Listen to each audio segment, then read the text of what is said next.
Aku tadi sempat kepikiran ini, jadi saya bisa agak menggok gitu. Biasanya ada cerita gini, orang yang semangatnya idealis ketika muda, terus ntar tua semakin masuk ke dunia politik, semakin ke dunia nyata, kalimatnya bergeser. Ya kenyataan hidup sih harus gimana.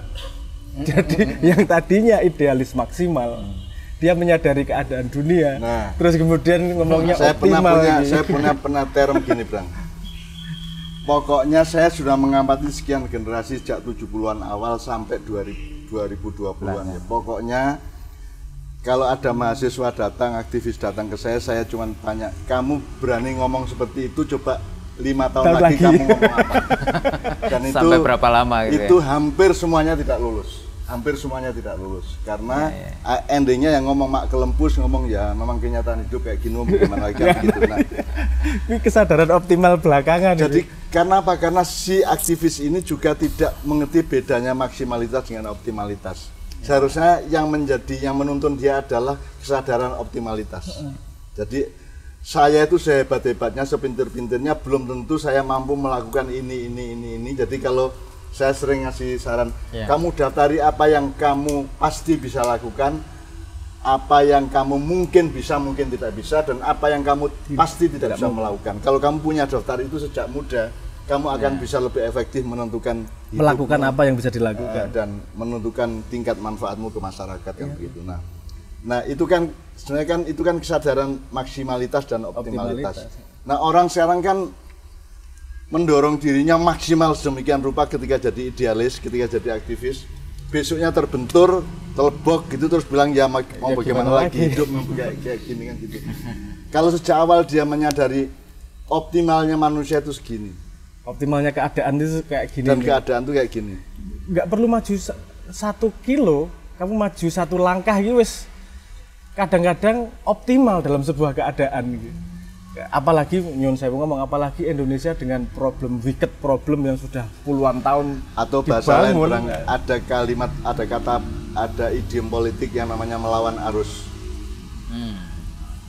Melawan arus itu kan ada arus sungai yang sangat deras, terus kita berenang melawan arah arus itu. Nah, saya kan selalu memberi kompromi atau optimalitas, kesadaran optimalitas. Kamu tidak perlu melawan pun tidak apa-apa, asal kamu bertahan. Kamu tidak terseret itu sudah bagus, kan gitu. Meskipun kamu tidak mampu melawan, dan itulah ma'iyah sebenarnya.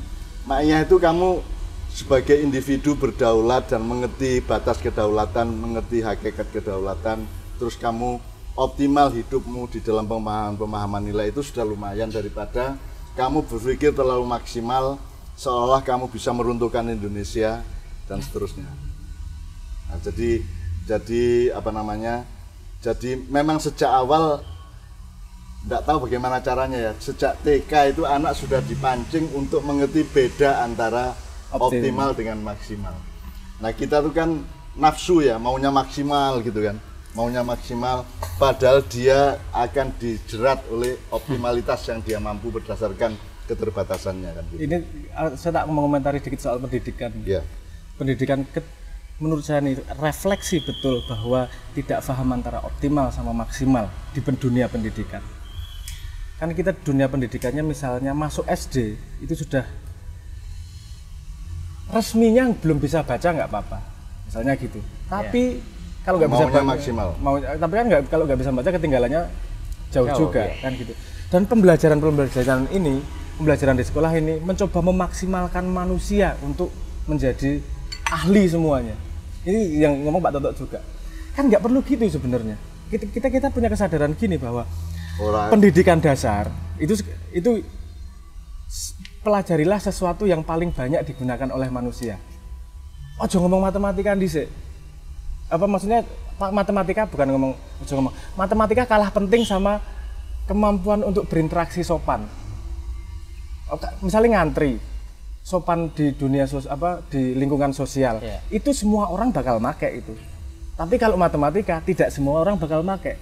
Semakin dasar sebenarnya ilmu yang diajarkan adalah yang semakin banyak dipakai manusia.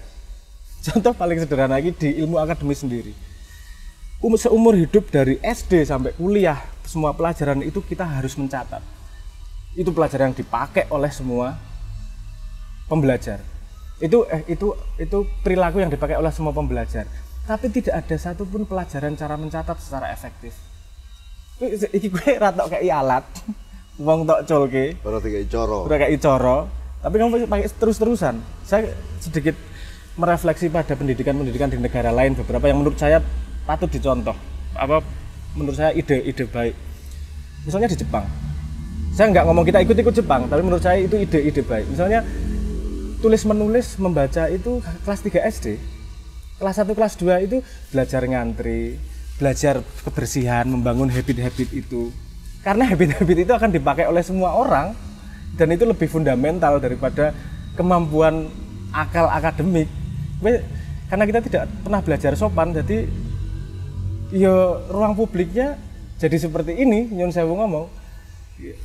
Ya menurut saya itu salah satu refleksi. Kita sudah sampai ke situ dan kita akan masih bisa melebar-lebar mendetail-detail sedemikian rupa berangkat dari optimalitas dan maksimalitas 10%, 80%, 10%. Assalamualaikum warahmatullahi wabarakatuh. Waalaikumsalam.